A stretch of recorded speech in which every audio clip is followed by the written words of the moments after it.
Bismillahirrahmanirrahim. Assalamualaikum warahmatullahi wabarakatuh. Alhamdulillah. Nahmaduhu wa nasta'inuhu wa nastaghfiruh. Wa na'udzu billahi min shururi anfusina wa min sayyi'ati a'malina. May yahdihillahu fala mudilla lahu wa may yudlil fala hadiya lahu. Asyhadu an la ilaha illallah wahdahu la syarika lahu wa asyhadu anna Muhammadan abduhu wa rasuluhu amma ba'd. Hadirin kaum muslimin muslimat, jemaah sekalian yang dimuliakan Allah, kembali kita membaca hadis-hadis Nabi sallallahu alaihi wasallam dalam kitab kita Riyadhus Shalihin karya Imam An-Nawawi rahimahullah. Kali ini kita memasuki bab yang baru, bab ke-219.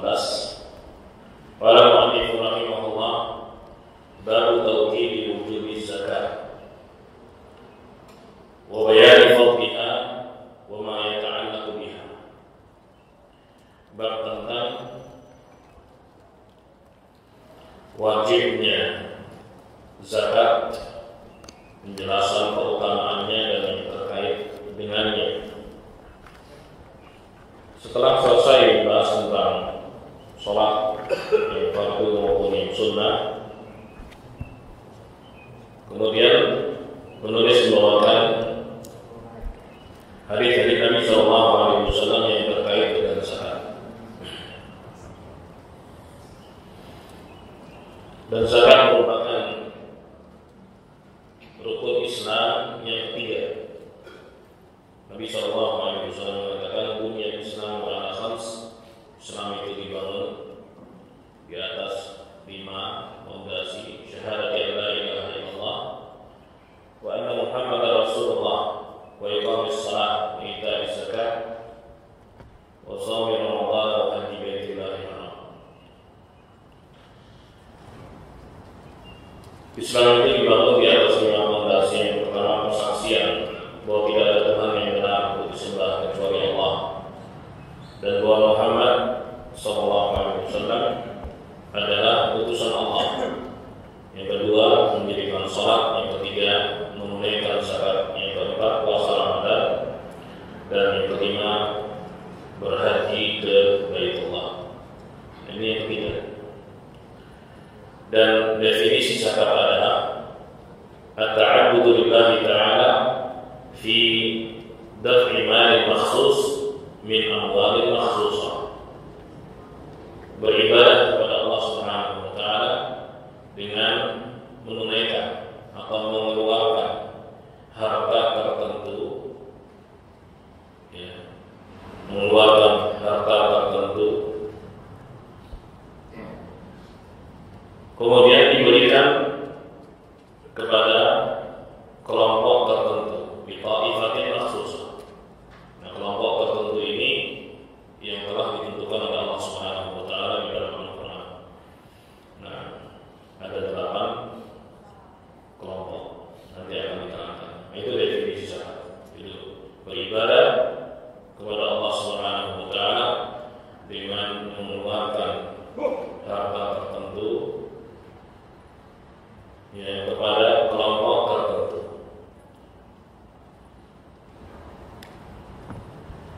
Jemaah sekalian yang dimuliakan Allah,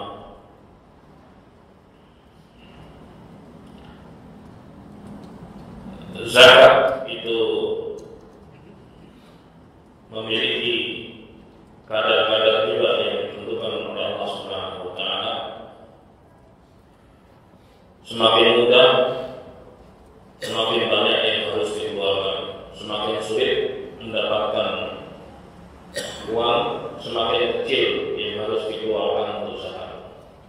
Ada 10%, ada 5%, dan ada 2,5%. Untuk yang 10% seperti sawah pada hujan, nggak butuh usaha untuk mengairi sawah tersebut. Jadi hanya bertani di musim-musim tertentu. Untuk yang 5%, bila pengairan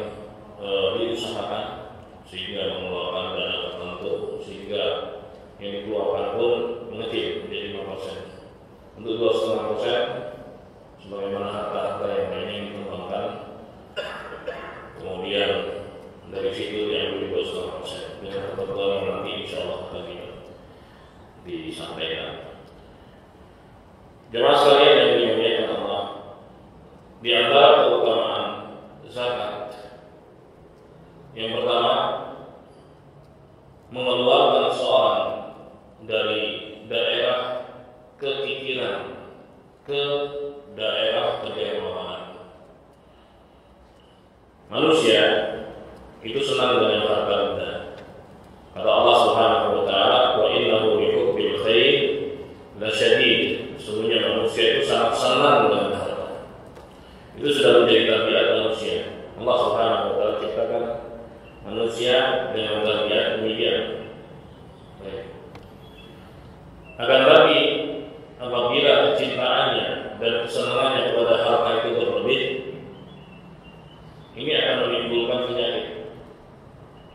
Penyakit itu disebut dengan pikir dan pelit. Ya, pikir dan pelit ini berbahaya sekali. Penyakit ini sangat berbahaya. Sampai-sampai Allah Subhanahu wa taala mengatakan, "Wa may yuqa syuhha nafsihi fa ulaika humul muflihun." Barang siapa yang Allah bentengi dia dari penyakit pikirnya, maka dia termasuk orang-orang yang beruntung. Jadi penyakit itu bibitnya ada di setiap orang. Bibitnya ada. Apakah mengganas atau tidak? Ya, itu kembali kepada masing-masing orang. Dan tentunya itu adalah hidayah dari Allah Subhanahu wa taala. Ketika seorang dilindungi dari penyakit pikirnya, maka dia adalah orang yang beruntung. Nabi sallallahu alaihi wasallam juga mengatakan dalam hadis yang sahih, "Iyyakum wasyuh." Hati-hati kalian dari penyakit pikir. Ya, fa inna syuh ahlaka ma kana qablakum. Karena penyakit pikir itu telah membinasakan orang-orang sebelum kalian. Ansafaqu bima'ahum wa salu bisahum. Dari penyakit pikir itu mereka saling menumpahkan darah. Kok bisa? Ya, ketika seorang pikir inginnya akumulasi dan dia enggan untuk distribusi, maunya kumpul-kumpul terus, dan dia nggak mau bagi, nggak mau orang lain itu dapat anugerah, nggak mau. Itu penyakit pikir. Sampai pada level dia ingin menguasai milik orang lain, ya, dengan cara apapun, peduli haram atau peduli haram. Allah Subhanahu wa taala membolehkan seorang untuk memiliki harta orang lain, tapi dengan cara yang benar. Di antaranya jual beli. Kan boleh seorang ambil unsur. Artinya dia mengambil harta orang lain, tapi dengan jalan yang dibenarkan, jalan yang halal. Ya. Tapi orang yang pikir nggak begitu pikirnya. Bagaimana dia meraup hak orang lain atau harta orang lain, tidak peduli lagi halal, sampai pada level dia ingin menjajah orang lain. Ya, kalau misalnya diinginkan itu jumlahnya besar, apakah itu minyak, apakah itu emas, dan itu yang terjadi. Sementara yang dijajah berontak, tak mau lah dijajah, maka terjadilah pertumbuhan darah. Dan itu yang terjadi di orang-orang terdahulu. Bahkan ya kita pun merasakan itu, bapak moyang kita merasakan itu. Jemaah sekalian yang dimuliakan Allah. Jadi penyakit pikir itu berbahaya sekali. Makanya Nabi Sallallahu Alaihi Wasallam memperingatkan kepada umatnya dari bahaya penyakit tersebut. Nah, Allah Subhanahu Wa Taala mensyariatkan ibadah, ya, yang disebut zakat. Zakat ini di antara faedah yang saya katakan tadi, mengeluarkan seorang dari daerah kepikiran ke daerah kedermawanan. Hati jadi lapang, hati jadi bersih. Ya, penyakit-penyakit itu digelontorkan dengan zakat tadi. Maka yang ada di dalam hati keluar. Apalagi Nabi Sallallahu Alaihi Wasallam mengatakan bahwa zakat itu adalah kotoran. Innama hiya awsaqun nas. Jadi zakat itu merupakan kotorannya manusia. Sebab itu Nabi Sallallahu Alaihi Wasallam dilarang, dan juga keluarganya dilarang untuk menerima sedekah, baik itu sedekah wajib, yaitu zakat ataupun sedekah sunnah, karena itu merupakan kotoran. Ya, tapi beliau menerima hadiah. Beliau dibolehkan untuk menerima hadiah, tapi untuk sedekah ataupun zakat beliau dilarang oleh Allah Subhanahu wa taala karena zakat adalah kotorannya manusia. Jemaah, manusia itu akan sehat secara fisik kalau dia bisa mengeluarkan kotorannya secara rutin. Ya, mohon maaf, dengan buang air kecil dan besar misalnya, sehat dia. Kalau dia nggak bisa keluarin itu pasti sakit, pasti, bahkan sampai operasi atau segala macam. Ya, kalau dia terluka. Maka demikian pula zakat itu merupakan kotoran pada harta seorang. Kalau kotoran itu masih ada pada harta seorang bercampur, maka hartanya akan rusak. Hartanya akan rusak. Ya, sebagaimana dalam sabda Nabi sallallahu alaihi wasallam. Apabila zakat itu bercampur dengan harta seorang tidak dikeluarkan, ya, maka zakat yang tidak dikeluarkan itu akan merusak hartanya, bikin tidak sehat. Dan ini berdampak pada fisik seorang, keluarga dan seterusnya. Ya. Oleh sebab itu, jemaah sekalian yang dimuliakan, sampai Nabi sallallahu alaihi wasallam mengatakan zakat itu kotorannya manusia. Kalau seorang keluarkan kotorannya mestinya plong, lega gitu. Jadi ketika seorang keluarin itu zakat sama seperti dia keluarin kotoran fisiknya, lega, nggak disayang-sayang, bahkan dia lega, nggak ditengok lagi atau segala macam. Kenapa? Karena kotoran. Benar-benar langsung dikeluarkan. Nih, keluar. Ini kotoran. Bagi dia itu kotoran. Baik. Maka akan sehat, fisiknya sehat, hartanya sehat, diberkahi oleh Allah Subhanahu wa taala. Itu di antara faedah. Jemaah sekalian yang dimuliakan Allah. Kemudian di antara keutamaan zakat itu melipat gandakan kebaikan. Karena harta yang diinfakkan di jalan Allah Subhanahu wa taala itu dilipat gandakan oleh Allah Subhanahu wa taala. Ya. Ratusan kali lipat. 10 sampai 700 bahkan sampai berlipat. Kemudian di antara keutamaan zakat, an-nafiha jabran li qulubil fuqara wa daf'an li hajatihim. Bahwa dalam penunaian zakat, ya, itu bisa menghibur hati kaum fuqara, orang-orang miskin yang kesulitan untuk sekedar makan saja susah, ya, untuk memenuhi kebutuhan sehari-hari saja susah. Lalu bagaimana kita bisa tahu orang itu miskin? Ya, karena tingkat kemiskinan di setiap daerah itu berbeda-beda. Allah Subhanahu wa taala berfirman tentang kisah Musa alaihissalam dan Khadir yang menenggelamkan kapal. Kata Allah Subhanahu wa taala, "Amma-safinah fakanat limasakin." Adapun kapal itu milik orang miskin. Ya, jadi orang miskin punya kapal. Artinya di daerah tersebut, ya, tingkat kemiskinannya di level itu. Jadi ini menunjukkan bahwa tingkat kemiskinan di setiap daerah berbeda-beda. Di Saudi Arabia misalnya, orang miskin itu punya mobil, walaupun nggak cantik gitu ya, nggak bagus, adalah kendaraan. Karena kalau nggak pakai mobil panas semua, motor nggak ada, gosong. Rumahnya ada AC-nya, jadi kebutuhan pokok, ya, di tempat tersebut. Kalau di kita nggak begitu, ini menunjukkan bahwa tingkat kemiskinan di setiap daerah itu berbeda-beda. Tadi dalam ayat orang miskin punya kapal, bagaimana kayanya gitu. Baik. Jadi nggak bisa kita melihat garis kemiskinan itu sama. Nah, kalau di kita bagaimana? Kita bisa melihat ke BTS misalnya, tingkat kemiskinan berapa? Yang saya tahu per orang itu memenuhi sekira hampir 500.000 untuk satu orang, kebutuhan satu orang. Itu di garis kemiskinan 500.000 di bawah 400 sekian gitu, hampir ke 500.000. Artinya kalau dia punya 4 anggota berarti 2 juta lah yang harus dia penuhi dalam sebulan. Nah, itu garis kemiskinan. Jadi kalau seorang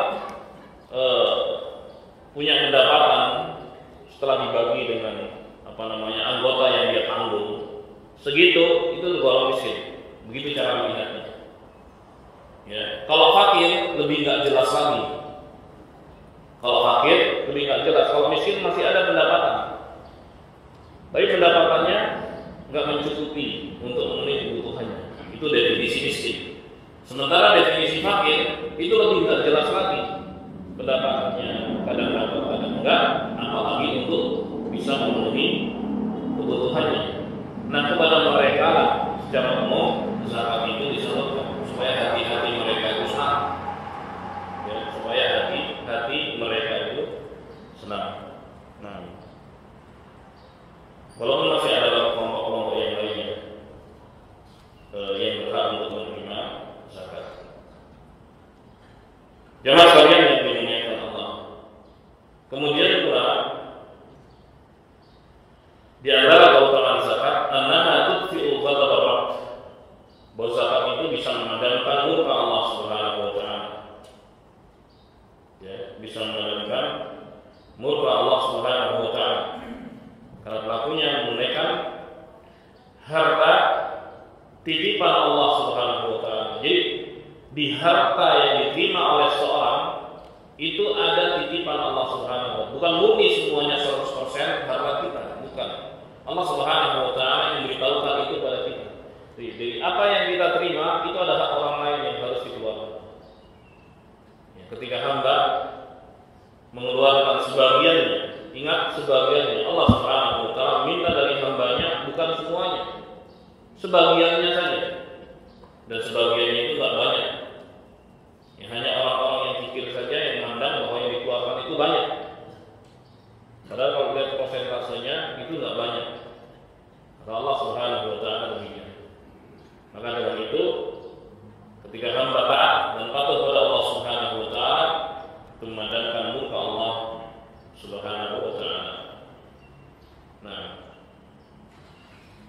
jemaah sekalian yang dimuliakan Allah. Baik. Dalam bab ini dibawakan firman Allah Subhanahu wa taala dalam surat Al-Baqarah ayat 43, "Wa aqimus sholata wa atuz zakat." Dirikanlah salat dan tunaikan zakat. Ya, Allah Subhanahu wa taala gandengkan antara salat dengan zakat di banyak tempat di dalam Al-Qur'an. Sampai 80 tempat lebih.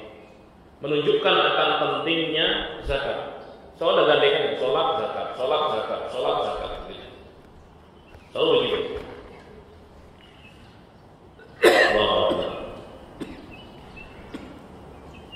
Kemudian dalam ayat yang lain surat Al-Bayyinah ayat 5 kata Allah Subhanahu wa taala, "Wa ma umiru illa liya'budullaha mukhlishina lahu ad-din hunafa wa yuqimus salata wa yutuz zakata wa dzalika dinul qayyim."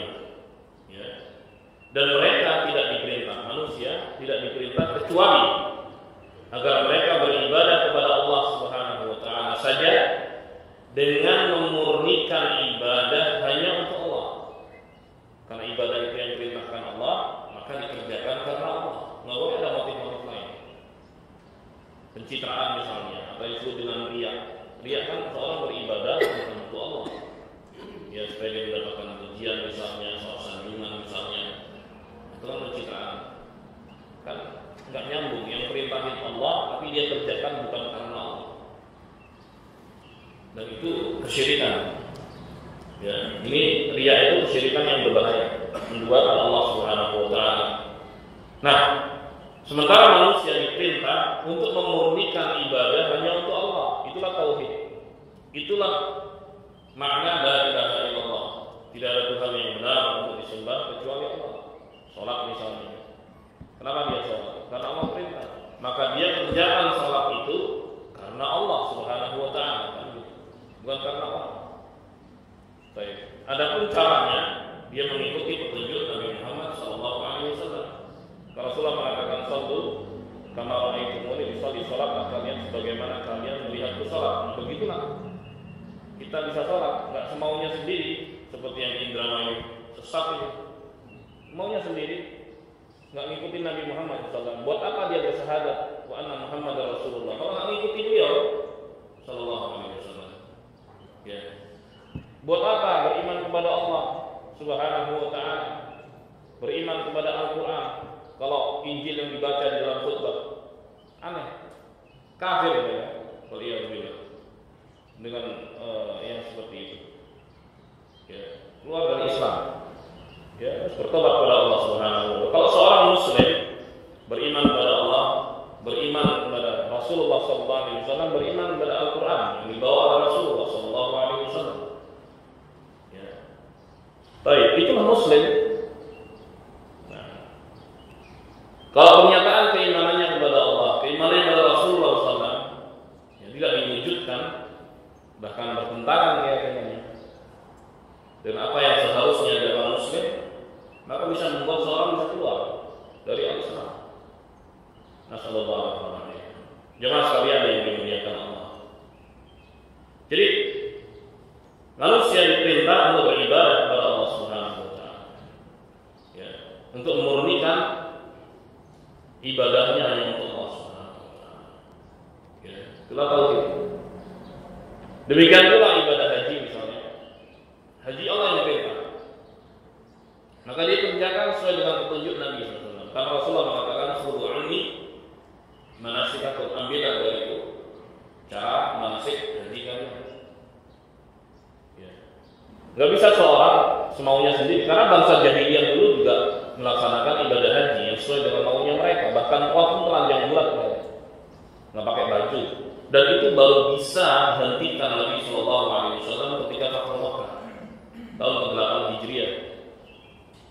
Jadi selama itu mereka tawaf telanjang, karena itu sebagai bentuk ketulusan mereka, karena lepas dari pengaruh-pengaruh duniawi. Karena baju bagi mereka itu masih ada pengaruh duniawi, mereka harus lepas ketika menghadap Tuhan.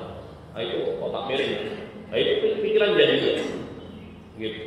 Jadi kalau menganggap telanjangan itu bahkan bisa digunakan dalam ibadah, semaunya sendiri kan berarti itu pikiran jahiliyah. Ada yang mengatakan telanjangan itu adalah seni misalnya, itu pikiran jahiliyah. Oh iya begini. Jadi haji harus sesuai dengan petunjuk Nabi Sallallahu Alaihi Wasallam.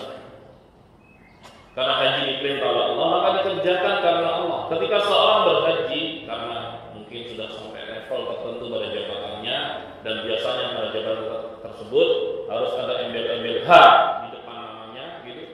Udahlah dia bilang supaya ada nama, supaya lebih Nah ini sudah nggak benar ya. Harus diluruskan lagi. Bahkan jamaah yang dimuliakan, Rasulullah berhaji pun nggak ada H Muhammad Sallallahu Alaihi Wasallam, H Abu Bakar, H Umar, Utsman, Ali radhiyallahu anhu. Karena sebenarnya itu adalah cara Belanda dulu untuk bisa identifikasi orang-orang yang berangkat haji kemudian berinteraksi dengan dunia internasional di Mekah, ya. Sementara mereka nggak mau tuh dijajah. Muslimin harus merdeka dan seterusnya. Nah, makanya Belanda kasih tuh embel-embel H di depan nama. Itu strategi mereka. Lah kenapa mesti harus dipakai sampai sekarang? Kenapa nggak ibadah lainnya? Z misalnya, zakat, S misalnya, sholat, taruh depan nama gitu. Sampai 5-5-nya taruh depan. Subhanallah.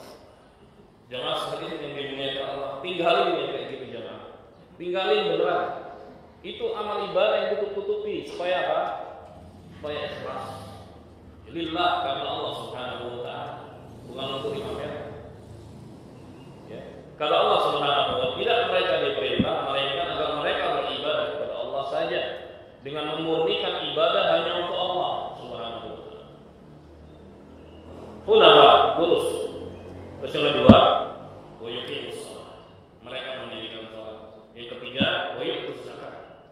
Mereka menunaikan zakat. Ya, wa dzalika dinul qayyim. Itulah amalan yang lurus. itulah amanat yang lurus. Disebut oleh Allah, itulah amanat ataupun agama yang lurus. Bertauhid, mendirikan sholat, menunaikan zakat. Di zakat selalu digabaikan. Kemudian di ayat ke-103 surat Al-Baqarah, kata Allah Subhanahu wa taala, "Khudh min amwalihim shadaqatan tutahhiruhum wa tuzakkihim." Ambillah wahai Muhammad sallallahu alaihi wasallam sebagian dari harta mereka, sebagian sebagai sedekah. Ini maksud sedekah di sini sedekah wajibah, yaitu zakat. Nah, sedekah ada dua, sedekah wajib dan sedekah sunnah. Sedekah wajib namanya zakat. Sedekah sunnah seperti yang sedekah-sedekah lainnya. Fungsinya tutahhiruhum, itu akan membersihkan, ya, wa tuzakkihim biha, dan menyucikan mereka, menyucikan hartanya, menyucikan fisiknya, bersih. Jadi membersihkan diri dari apa? Penyakit-penyakit kecil, pelit. Oleh sebab itu orang yang suka sedekah, dia dermawan, sehat dia, pasti sehat. Karena hatinya lapang, hatinya lapang. Sebab itu orang yang sakit-sakitan pasti ada sesuatu yang belum dikeluarkan. Keluarin deh, sehat, insya Allah, sehat, insya Allah. Dan bukan pula sedekah itu dijadikan sebagai dakwah tertentu saja. Dakwahnya sedekah hanya, sedekah. Mobil tertentu, dapatnya mobil yang lebih mahal lagi. Sedekah motor, nanti dapat mobil. Apaan ini? Dunia lagi. Kembalikan kepada Allah Subhanahu wa taala. Kayak dagang. Ya begitu jangan berpikir. Ya memang Allah Subhanahu wa taala sebutkan keutamaan-keutamaannya, apa mesti harus dengan benda yang sama gitu, atau yang lebih bagus dengan materi gitu. Seakan-akan seorang keluarkan itu mendapatkan itu. Subhanallah, ini nggak benar model-model kayak ini. Jadi sesat hari ini. Assalamualaikum. Jadi sedekah yang benar lillah, karena Allah yang merintahkan itu. Karena Allah Subhanahu wa taala pasti akan dibalas. Kalau nggak di dunia, pasti di akhirat. Ya, di dunia pasti, di akhirat lebih baik. Dibalas oleh Allah Subhanahu wa taala. Maka Nabi Shallallahu Alaihi Wasallam sebagai contoh teladan yang luar biasa, ya, beliau seorang dermawan, bahkan di bulan Ramadan itu lebih dermawan melebihi angin yang berhembus. Jadi kalau masuk nih, itu biasanya orang kan dilihat dulu nih, pegang-pegang dulu, masya Allah kan, baru lagi. Pegang aja udah seneng tuh, pegang aja. Kalau misalnya orang dapat duit gitu, seneng. Rasulullah nggak begitu, langsung lewat. Bahkan pernah beliau berikan peternakan kambing, kasihkan. Sampai-sampai dia datang kaumnya, wahai kaumku, masuklah Islam. Aku ketemu orang yang selalu bersedekah tanpa takut miskin. Jemaah sekalian yang dimuliakan Allah. Abu Bakar As-Siddiq radhiyallahu anhu pun begitu, ya. Dia sedekah tanpa takut miskin, mengikuti Nabi Sallallahu Alaihi Wasallam. Umar selalu mengatakan, saya selalu kalah dengan Abu Bakar. Umar selalu separuhnya. Ini menunjukkan bahwa memang setiap orang itu berbeda-beda. Karena kembali juga kepada income yang dia terima. Gak semua orang memiliki pendapatan yang sama. Ya, seperti Abu Bakar. Itu beda pendapatannya dengan Umar. Makanya Abu Bakar mudah saja untuk mengeluarkan. Karena mudah juga dia mendapatkan income yang masuk. Pedagang ulung, ajir, masya Allah, hebat. Ya. Oleh sebab itu Nabi Shallallahu Alaihi Wasallam mewanti-wanti kepada sahabatnya yang pendapatannya nggak selancar sahabat yang lain. Ya. Seperti Sa'ad bin Abi Waqqas radhiyallahu anhu ketika mau meninggal dunia, merasa mau meninggal dunia, sakitnya sakit berat gitu. Kemudian dijenguk Nabi Shallallahu Alaihi Wasallam dan saat mengatakan, "Ya Rasulullah, aku banyak duit, ya Rasulullah. Ya, aku ingin mewasiatkan uangku ini di jalan Allah Subhanahu Wa Taala. Boleh nggak semuanya? Nggak boleh. Bagaimana kalau 2/3? Ya, boleh juga. Bagaimana dengan syatat separuhnya? Nggak boleh. Fasulus ya Rasulullah, sepertiganya bagaimana? Ya sepertiga. Wasulusu kabirun atau kathir. Sepertiga itu sudah banyak dan besar. Sepertiga dari total aset itu sudah banyak dan besar. Nah sejak saat itu wasiat itu nggak boleh lebih dari sepertiga. Abdullah bin Abbas mengatakan seandainya seperempat itu lebih aku sukai. Karena Nabi Shallallahu Alaihi Wasallam menyebutkan alasannya setelah itu. Innaka antadara warathaka aghniya khairun min antadarahum 'alatan yatakaffafuna an-nas. Sebab kamu tinggalkan keluargamu dalam keadaan berkecukupan itu lebih baik daripada kamu tinggalkan mereka dalam keadaan miskin kemudian minta-minta sama orang. Jadi bagi orang yang punya keluarga dan belum bisa mendapatkan penghasilan bagus dan lancar, ya perhatikan mereka. Iya itu harta dia yang dibelanjakan di jalan Allah Subhanahu Wa Taala, tapi ingat di situ ada keluarga. Maka Nabi SAW memberikan wasiat kepada Sa'd bin Waqqas untuk perhatian kepada keluarga.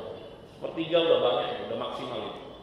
Sehingga kalau ada orang yang berwasiat, misalnya sebelum meninggal dunia, untuk melimpahkan hartanya misalnya separuh dari total asetnya untuk bangun masjid ataupun untuk apalah itu di jalan Allah Subhanahu Wa Taala, maka yang dieksekusi hanya sepertiganya saja. Ya. Karena Rasulullah sudah mengatakan sepertiga itu sudah banyak. Jadi kembali kepada masing-masing orang tingkat kedermawanannya. Ada yang semodel Abu Bakar, ada yang semodel Umar, ada yang semodel Utsman, ada yang semodel Abdurrahman. Enggak masalah. Yang penting ada upaya untuk menjadi dermawan. Walaupun tingkat kedermawanan itu berbeda-beda antara satu dengan yang lain. Karena yang terpenting adalah menyelamatkan hati, ya, supaya hati itu bersih dari penyakit-penyakit hati. Karena penyakit pikir itu penyakit yang sangat berbahaya, seperti kanker, naudzubillah min dzalik, sangat berbahaya. Maka keluarga sebagian dari harta dalam rangka beribadah kepada Allah. Karena Allah akan membersihkan dan menyucikan fisik orang tersebut dan juga hartanya. Baik. Qala rahimahullah. Sekarang kita baca hadisnya. 3 ayat sudah kita baca. Kita masuk hadis yang ke 1214.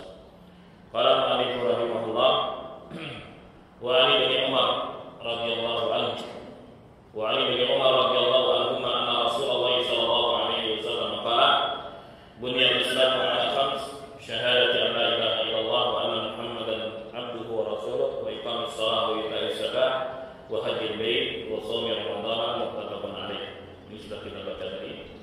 Langsung hadis berikutnya. Wa Talhah bin Ubaidillah radhiyallahu anhu qala ja'a rajul ila Rasulillah sallallahu alaihi wasallam min ahli Najd sa'ir ras nasma'u dawiya sawtih wa la nafqahu ma yaqulu hatta dana min Rasulillah sallallahu alaihi wasallam fa idza huwa yas'alu anil Islam.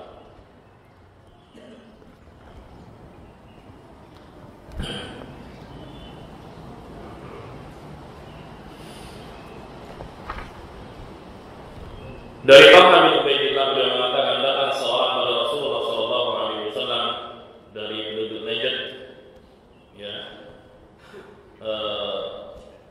Kemudian mendekati Nabi sallallahu alaihi wasallam. Kami mendengar hanya bisik-bisiknya saja dan kami enggak paham apa yang dia ucapkan. Dari jauh dia datang udah ngomong itu. Sampai dia mendekat kepada Rasulullah SAW. Ternyata yang dia tanyakan adalah tentang al-Islam. Apa itu Islam ya Rasulullah? Faqala Rasulullah sallallahu alaihi wasallam. Maka Rasulullah sallallahu alaihi wasallam menjawab, "Khams salawatin fil yawm wal lailah." Islam itu salat 5 waktu sehari semalam. Jadi ketika seorang ditanyakan sesuatu, boleh dia menyebut ciri khas dari sesuatu tersebut sebagai definisi.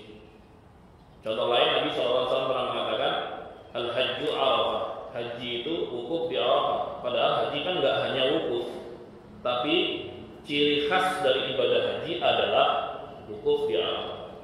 Nah di sini begitu. Ketika ditanya tentang Islam, Islam itu apa? Sholat 5 waktu. Nah kan aneh kalau ada Muslim tapi nggak sholat gitu loh. Terus disebut apa dia? Padahal Nabi mengatakan Islam itu sholat 5 waktu. Ciri khas seorang Muslim sholat 5 waktu. Bahkan banyak orang tahu, seluruh dunia tahu, walaupun orang kafir, kalau ada mengaku Muslim, pasti Muslim yang baik itu sholat. Dia tahu itu, orang kafir pun tahu. Dia akan nyiru, kok kamu nggak sholat, kamu kan Muslim, gitu. Kan itu sudah menjadi ciri khas seorang Muslim dia sholat. Makanya Nabi SAW mengatakan, al-ahdu alladhi bainana wa bainahum as-salat, faman tarakaha faqad kafara. Ikatan antara kami dengan mereka adalah salat. Yang meninggalkannya dia kafir. Rasulullah yang bilang begitu. Jadi Muslim harus sholat. 5 waktu itu nggak bisa ditawar. Harus. Nah yang bisa ditawar yang sunnah-sunnah bisa kerjain, kadang-kadang enggak, tergantung dari kondisi. Dianjurkan untuk kerja. Tapi untuk 5 waktu harus. Kata Allah Subhanahu wa taala, "Hafizu 'alas shalawati was shalati wusta." Jaga salat 5 waktu, khususnya salat asar. Baik. Kemudian Nabi sallallahu alaihi wasallam ditanya lagi, "Hal 'alayya ghairuhun?" Apakah masih ada kewajiban bagiku selain 5 itu?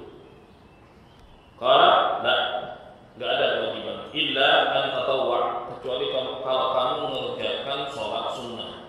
Jadi yang wajib cuma 5 itu aja buat kamu. Faqala Rasulullah sallallahu alaihi wasallam.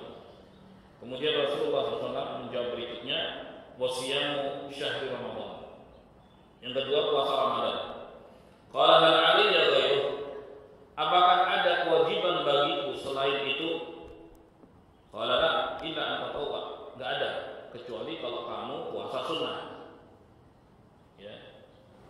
Bersifat anjuran saja, yang wajib cuma itu Ramadan. Qala fadzakara Rasulullah sallallahu alaihi wasallam az-zakat. Kemudian Nabi sallallahu alaihi wasallam menyebut berikutnya yang ketiga adalah zakat. Faqala hal 'alayya ghairuha? Wahai Rasulullah, apakah ada yang wajib bagiku selain itu? Qala la illa an tatawwa. Enggak ada. Itu zakat itu aja, kecuali kalau kamu mau bersedekah sunnah. Jadi sedekah yang wajib cuma satu itu, ya zakat itu. Kecuali kalau kamu mau bersedekah sunnah, nah itu silakan. Kemudian cuma 3 ini, fa'adbara rajul wa huwa yaqul. Kemudian dia pergi. Jadi datang cuma nanya gitu doang, terus pergi. Wallahi, sambil dia ngomong, sambil jalan pergi dia ngomong, la azidu ala hada wa la anqusu min. Demi Allah, aku enggak akan nambahi, enggak akan mengurangi dari yang wajib-wajib itu saja. Hanya yang wajib-wajib itu saja. Demi Allah, aku enggak akan nambahi dan enggak akan mengurangi. Ya, faqala Rasulullah sallallahu alaihi wasallam, maka Rasulullah sallallahu alaihi wasallam sabda, aflaha in sadaqa. Pasti dia akan beruntung apabila jujur. Artinya jujur dengan pernyataannya itu. Bukan hanya sekedar ngomong saja, tapi dia buktikan, ya, bahwa dia mengerjakan yang wajib-wajib. Seperti yang disebutkan Nabi Muhammad muttafaqun alaih. Hadis diriwayatkan oleh Imam Al-Bukhari dan Imam Muslim. Baik. Nah, zakat termasuk yang disebut di dalam hadis ini. Jadi sholat 5 waktu, puasa Ramadan, kemudian zakat. Hadis berikutnya, wa an Ibnu Abbas radhiyallahu anhu, anna Nabiy sallallahu alaihi wasallam ba'atha Mu'adhan radhiyallahu anhu ila Yaman.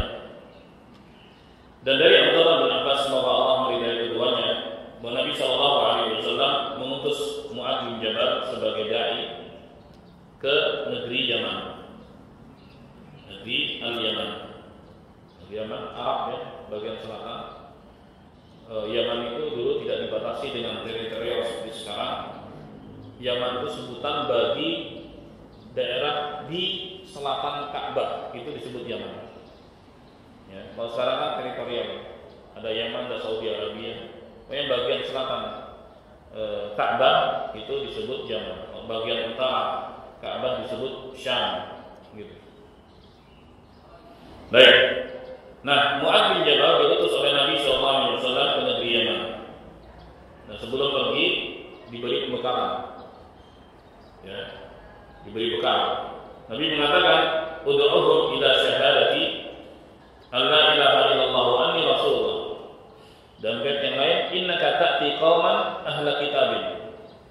Sungguhnya engkau akan mendatangi, ya, komunitas ahli kitab. Yang dimaksud di sini adalah Nasrani. Jadi orang Kristen Arab itu sudah sedari dulu. Ya, Arab Kristen itu sedari dulu. Karena Kristen kan lebih awal daripada Islam.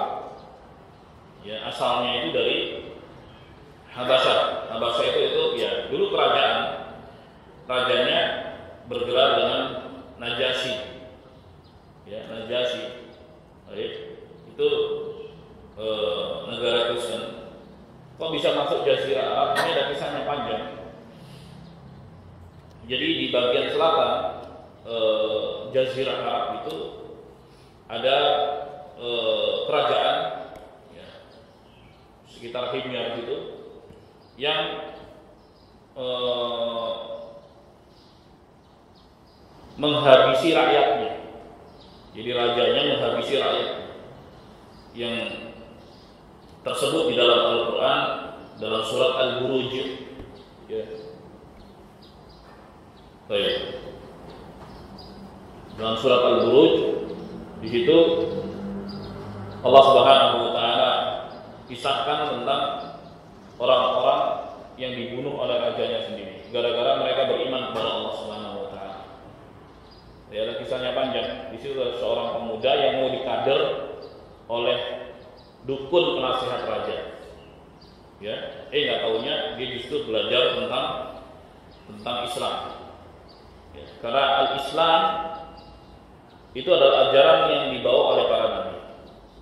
Seruannya adalah la ilaha illallah. Walaupun aturan-aturan syariatnya berbeda-beda, tapi Islam sekarang adalah yang dibawa oleh Nabi Muhammad sallallahu alaihi wasallam, mengikuti aturan beliau.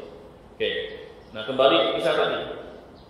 Ya, sampai akhirnya ketika semakin banyak orang masuk Islam karena pemuda itu, dia berhasil membunuh binatang yang besar yang menghalangi manusia untuk berlalu lintas.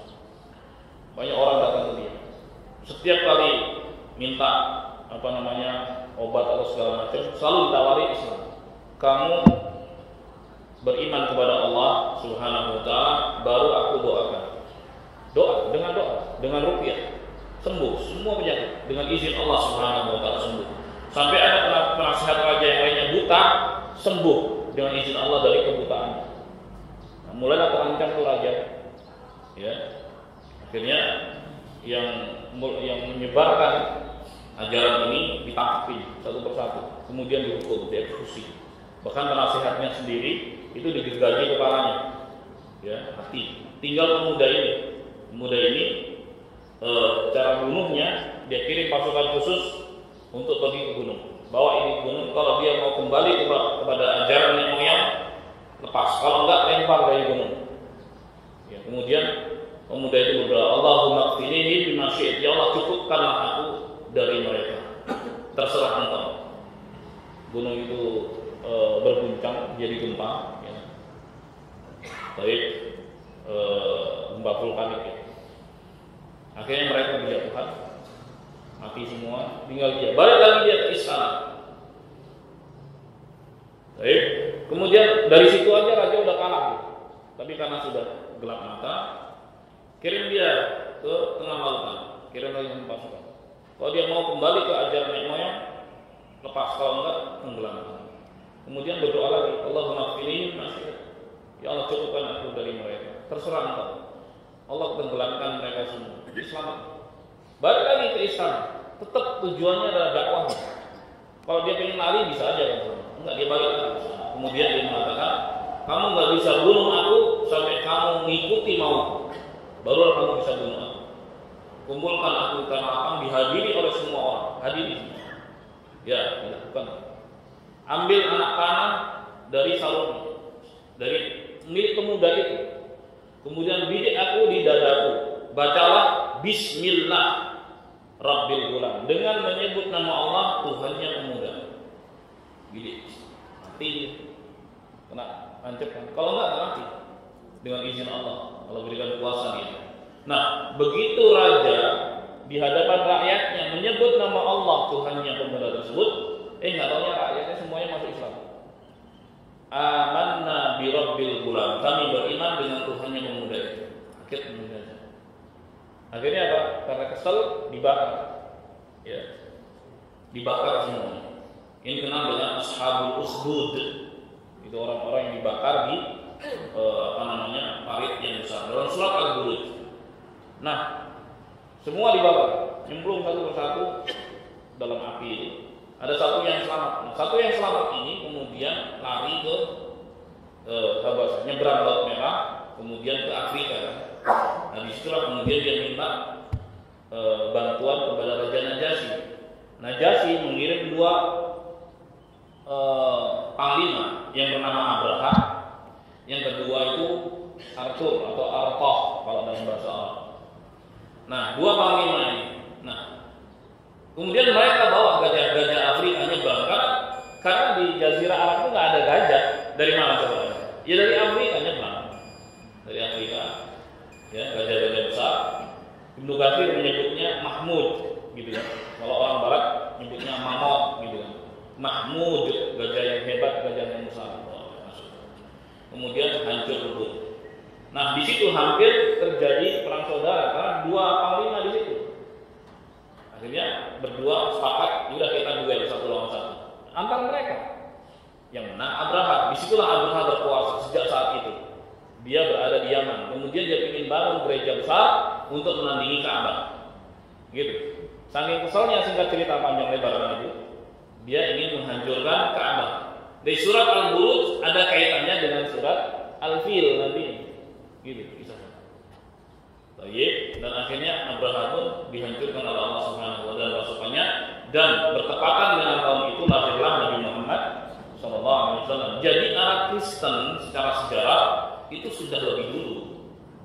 Gitu. Sebelum datangnya Nabi Muhammad SAW. Makanya Mu'adz bin Jabal ketika diutus ke Yaman diingatkan, yang kamu datangi itu komunitas ahli kita. Gitu. Sama-sama orang Arab. Iya, sama-sama orang Arab, tapi mereka menganut ajaran Kristen. Nah, terus apa wasiatnya? Sudah oke ya.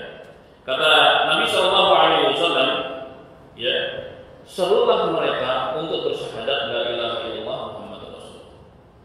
Jadi dakwah, prioritas dakwah adalah dakwah tauhid. Baik. Serulah mereka untuk ngerti sampai bersaksi bahwa tidak ada Tuhan yang benar untuk disembah kecuali Allah, dan bahwa Muhammad sallallahu alaihi wasallam adalah utusan Allah. Ajarkan kepada mereka, serukan kepada mereka untuk bertauhid. Kemudian kata Nabi sallallahu alaihi wasallam, fa inhum ata'uka lidzalik. Kalau mereka nurut dan mereka menerimamu wahai Mu'adz, ya, fa'alimhum anna Allah farada 'alaihim khams shalawat fi kulli yawm wa laylah. Maka ajarkan kepada mereka bahwa Allah Subhanahu wa taala mewajibkan salat 5 waktu. Ya, setelah mereka bertauhid, ajarkan kepada mereka bahwa Allah mewajibkan salat 5 waktu sehari semalam. Ya, terus menerus. Fa inhum ata'uka lidzalik fa'alimhum farada 'alaihim shadaqah tu'khadhu min aghniyahim wa turaddu 'ala fuqara'ihim. Kalau mereka nurut wahai Mu'adz kepadamu, maka sampaikan kepada mereka bahwa Allah mewajibkan kepada mereka untuk berzakat. Ini yang diambil dari orang-orang kaya dari mereka dan dikembalikan kepada orang-orang miskin di antara mereka. Ini asal muasal zakat begitu. Diambil dari orang kaya di komunitas itu dan dikembalikan di komunitas itu juga sebelum disebar ke yang lain. Jadi yang dimakmurkan yang dimakmurkan komunitasnya dulu. Misalnya nih di lingkungan ini siapa yang masih kategori mustahik misalnya mereka. duluan, prioritas sebelum yang lain keluar ke tempat yang lain. Atau misalnya di kota ini misalnya, sebelum kota yang lain. Atau di negara ini misalnya, ya kan, berapa orang jumlah kaum miskin misalnya, dengan baik berikan pada mereka. Baik, sebelum ke negara lain. Jadi begitu prioritas. Rasulullah mengatakan diambil dari orang-orang kaya dari mereka dan dikembalikan kepada orang-orang miskin di antara mereka. Gitu. Jemaah sekalian yang dimuliakan Allah, nah ini 3 yang disebut Nabi Muhammad. Pertama bertauhid, yang kedua sholat, dan yang ketiga adalah zakat. Menunjukkan pentingnya zakat tersebut. Berjamaah. Sekarang tanya jawab. Jawab. Baik. Ada yang lain? 3 menit. 1, 2. Silakan. Langsung.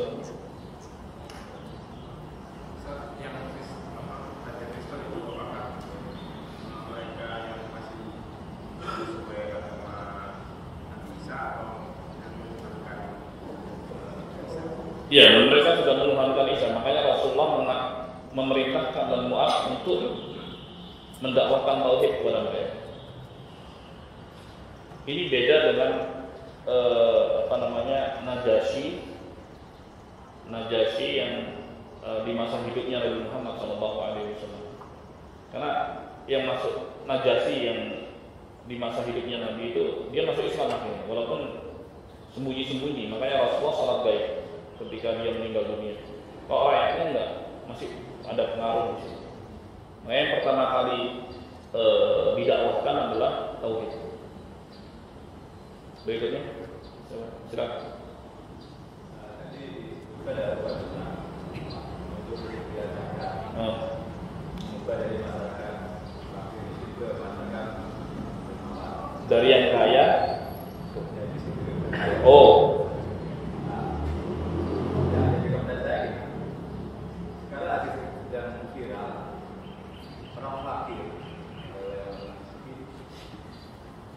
ditemukan akan lebih orang yang dermawan, orang kaya maksudnya. Nah, hal seperti itu sehingga menimbulkan seseorang itu masuk kerja. Oke. Nah, mungkin hal seperti itu bisa bagaimana supaya mereka berubah pandangan jadi bekerja atau jangan bersifat. Oh. Baik, jelas sekalian yang dimuliakan. Ada orang berkedok miskin. Saya sebut kedok miskin. Orang miskin nggak begitu. Berkedok miskin tapi cari duit dengan cara mengemis dan minta-minta. Itu kan maksudnya. Ya. Nabi SAW mengingatkan orang yang meminta-minta, ya, untuk memperkaya diri, maka dibangkitkan adalah tanpa daging di wajahnya di akhirat kelak. Nauzubillah min dzalik. Ancamannya keras, minta-minta untuk memperkaya diri. Jadi kalau misalnya ada kasus-kasus seperti itu ditemukan di gerobak sampai puluhan juta dan sebagainya, ini nggak benar, gitu. Baik, itu jadikan sebagai profesi, ya. Minta-minta jadikan profesi, nggak boleh menjadikan minta-minta itu jadikan sebagai profesi. Haram hukum. Bahkan di antara baiat atau sumpah setia, ya, yang ditetapkan Nabi SAW di hadapan para sahabatnya, yang diantaranya adalah kamu tidak meminta-minta, kalian tidak minta-minta pada orang lain. Gitu. Itu isi baiat tadi. Jadi mengajarkan kepada kemandirian. Bahkan setelah itu, ketika ada sahabat yang di atas kudanya jatuh cemetinya bawah, ada temannya di bawah, dia nggak minta tolong, ambilin dong gitu. Nggak, dia turun dari kudanya, dia ambil, dia naik lagi, kan dia masih bisa. Jadi Nabi mengajarkan kemandirian, tidak mengajarkan mengemis. Nabi mengajarkan kemuliaan.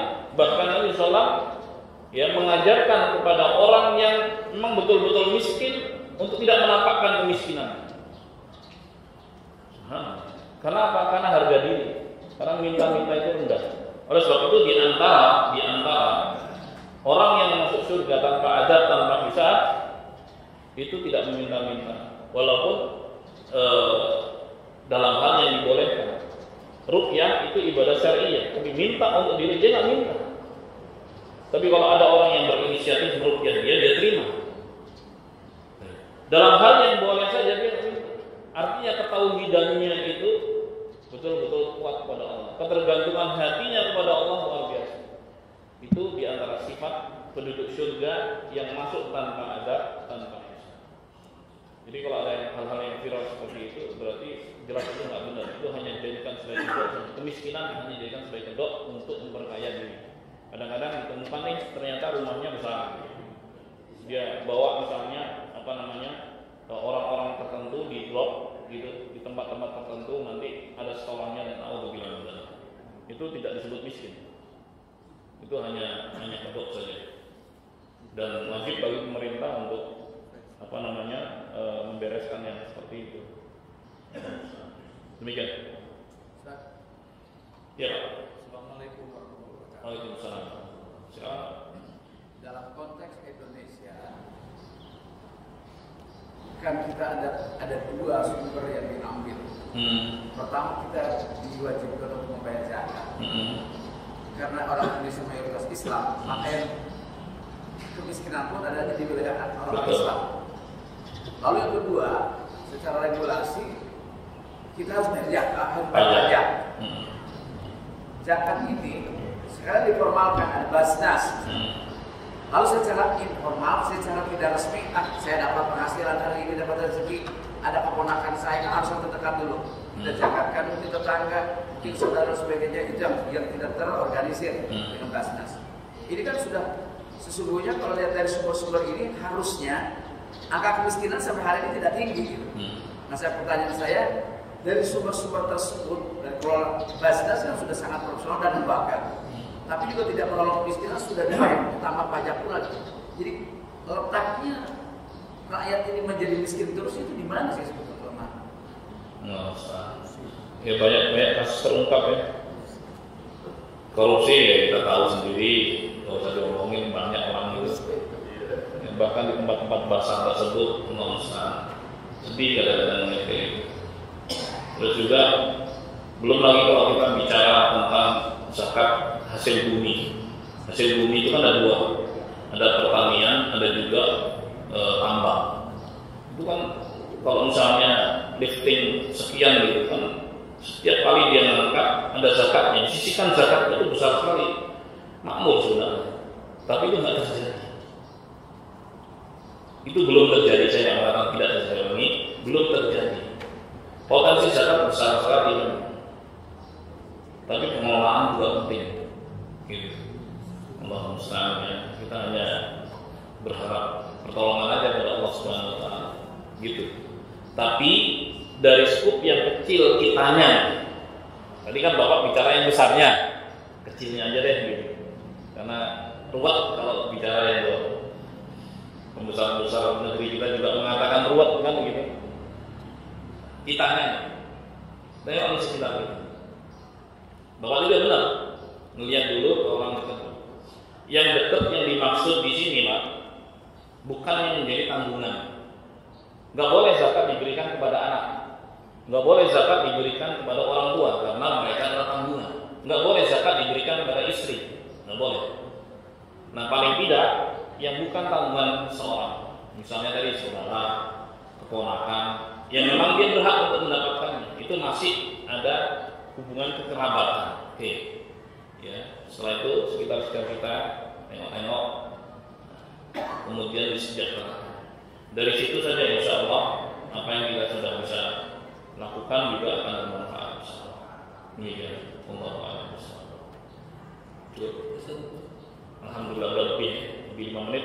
Terima kasih atas segala perhatiannya dan mohon maaf atas kurangnya. Semoga Allah selalu berikan taufik kepada kita semua dan menyelamatkan kita di dunia maupun di akhirat. Subhanallahumma wa bihamdihi, asyhadu an la ilaha